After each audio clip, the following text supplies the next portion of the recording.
Hello, you're watching NewsX with me, Riya Dwivedi. Now let's begin with some breaking news coming in. First of all, from Bangladesh. A crude bomb blast in Bangladesh's Dhaka killed a man amid tensions in the country following the death of a prominent student leader last week and violence that erupted in connection with the same. The man was killed after miscreants hurled a crude bomb from a flyover in front of Bangladesh Mukti Jor Sangsad, the central office of the 1971 Liberation War veterans in Dhaka's Mog Bazar area at around 7 p.m. yesterday. According to reports, the deceased has been identified as Saiful. He was a private shop employee who was having a cup of tea at a roadside stall under the flyover. Inspector of Hatir Jheel police station, Mohammad Mohiddin, says he died on the spot. Now joining me on the telecast is my colleague Renik Datta. Renik, yesterday we saw that a crude bomb obviously led to the death of one person. His name has been identified as Saiful. What exactly are we getting to know in terms of this deceased, and especially when we're talking about the area where this incident took place? There were several very important sites over there as well.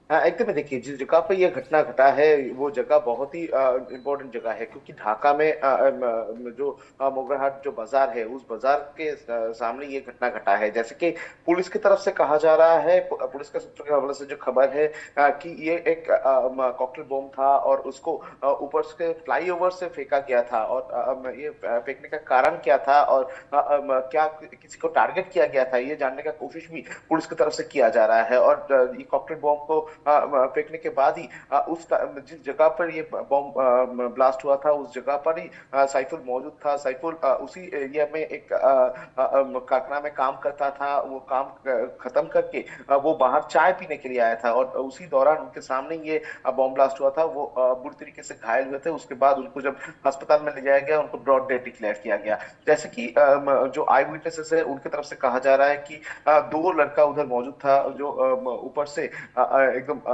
Flyover से जा रहा था। Flyover से जाने के दौरान ही flyover के ऊपर से ही नीचे बम चार्ज किया गया था। और ये बम चार्ज करने के पीछे कारण क्या है, जैसे कि पुलिस की तरफ से कहा जा रहा है कि इन्वेस्टिगेशन का जो बहुत सारे वे अभी भी खुला हुआ है, जिसमें एक तरफ तो है कि लोगों को डराने के लिए ये बम चार्ज किया गया था, दूसरी तरफ किसी को स्पेसिफिक टारगेट किया गया था और इसी वजह से ऊपर से वो टारगेट के सामने फेंका गया था, मगर वो टारगेट चूक होने की वजह से सैफुल का मौत हुआ है। दूसरी तरफ अगर देखा जाए तो बांग्लादेश में इसके पहले भी उस्मान हादी का जिस तरीके से बीच सड़क पर गोली मारकर हत्या किया गया था, इसके अलावा एनसीपी का और एक लीडर को जिस तरीके से गोली मारा गया था बीच सड़क पर, इस तरीके का जो घटना लगातार घट रहा है, क्या इसके साथ इनका ये बॉम्बिंग का कोई कनेक्शन है, ये जानने का कोशिश भी पुलिस की तरफ से किया जा रहा है।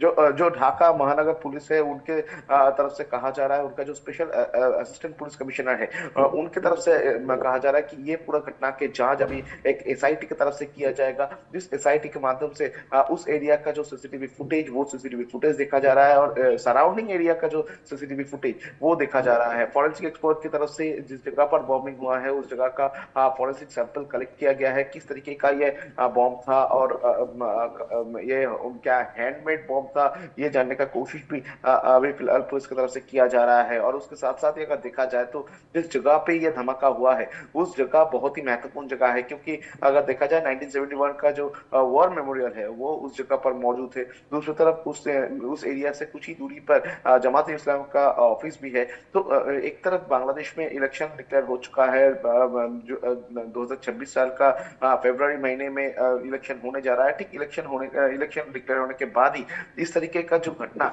ये घटना बार बार से होने का पीछे और भी एक रीजन जो है वो भी पुलिस के नजर में है, जो कि बांग्लादेश का जो अनरेस्ट सिचुएशन वो बरकरार रखना। क्योंकि बांग्लादेश में जिस तरीके से लॉ एंड ऑर्डर सिचुएशन को लेकर सवाल उठ रहा है, उसी जगह से सबके मन में एक ही सवाल है कि बांग्लादेश में क्या चुनाव सही तरीके से हो पाएगा। ये सवाल ही बार बार से जब उठ रहा है, ठीक इसी सिचुएशन को बजाय रखने के लिए इस तरीके का बॉम्बिंग का घटना हो सकता है। मगर क्या कारण है, इसके साथ कौन कौन शामिल है, ये जानने का कोशिश पुलिस की तरफ से फिलहाल किया जा रहा है। जो सीसीटीवी उधर है, जो सराउंडिंग एरिया का जो सीसीटीवी है वो भी देखा जा रहा है। और उसके साथ साथ ही टावर लोकेशन भी पुलिस के नजर में है कि उस जगह पे उस टाइम पर कौन से मोबाइल नेटवर्क एक्टिव था वो भी जानने का कोशिश पुलिस की तरफ से फिलहाल किया जा रहा है। कुल मिलाकर बोल सकते हैं कि बांग्लादेश का परिस्थिति अभी भी गर्मा हुआ है, क्योंकि कुछ दिन पहले उस्मान हादी का मौत को लेकर जिस तरीके से प्रोटेस्ट भड़का था, उसके बाद लगातार बांग्लादेश में अभी भी इस तरीके का घटना जो है वो जारी है। बांग्लादेश में आज ही खालिदा जिया का बेटा बांग्लादेश लौट रहे हैं और उसको लेकर करीब 5 लाख लोगों के ऊपर लोग एक साथ रास्ते में होंगे। ठीक उसके 24 घंटे के पहले ही इस तरीके का बॉम्बिंग का घटना वो भी एक चिंता का विषय है बांग्लादेश पुलिस के लिए, क्योंकि आज 5 लाख के ऊपर लोग रास्ते में मौजूद रहेंगे। उस जगह पर कोई घटना ना घटे उसके ऊपर भी ध्यान दिया जा रहा है। इसी वजह से स्पेशल टीम भी तैयार करके रखा गया है पुलिस की तरफ से। हाई सिक्योरिटी अलर्ट किया गया है बांग्लादेश में। पूरा बांग्लादेश जुटकर मेनली बांग्लादेश का ढाका में हाई सिक्योरिटी किया गया है, जैसे कि इंटरिम गवर्नमेंट की तरफ से भी ऑर्डर दिया गया था कि किसी भी तरीके से ये पूरा घटना के साथ जो लोग शामिल है उनको आइडेंटिफाई करना पड़ेगा और उनको जल्द से जल्द गिरफ्तार करने का ऑर्डर भी इंटरिम गवर्नमेंट की तरफ से दिया गया है। तो फिलहाल देखना पड़ेगा कि पुलिस की तरफ से क्या एक्शन लिया जाता है All और right. ये पूरा घटना का जांच में क्या क्या निकल के सामने आता है। All right, Rainik, stay on with us. We have more news coming in.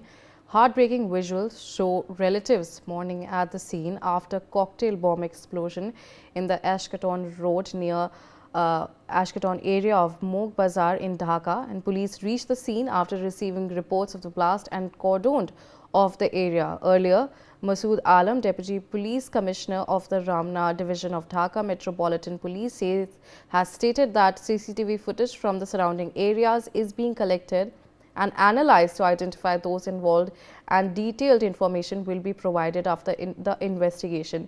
So, Renik, in terms of the CCTV footage being analyzed, what exactly are we getting to know?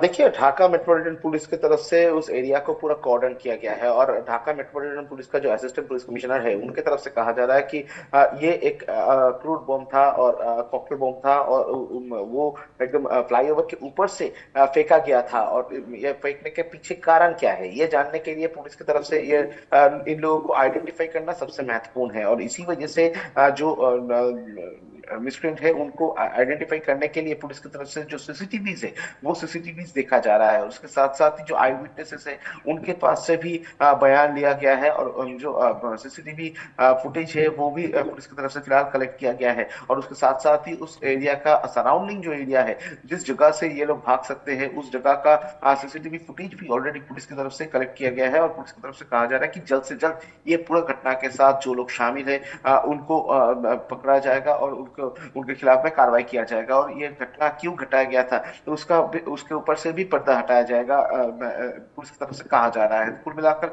Police की तरफ से उस area को अभी कॉर्डन करके रखा गया है। जो डेड बॉडी को अस्पताल में भेजा गया है, अस्पताल में उसका आज पोस्टमार्टम किया जाएगा, उसके बाद ही फैमिली को बॉडी हैंड ओवर किया जाएगा। उसके साथ साथ ही पुलिस की तरफ से ये भी कहा जा रहा है कि ये पूरा घटना के पीछे कोई बड़ा प्लानिंग हो सकता है और उसके साथ साथ ही एक टारगेटेड अटैक हो सकता है, मगर ये टारगेट चूक होने की वजह से सैफुल का मौत हुआ है ऐसा भी हो सकता है।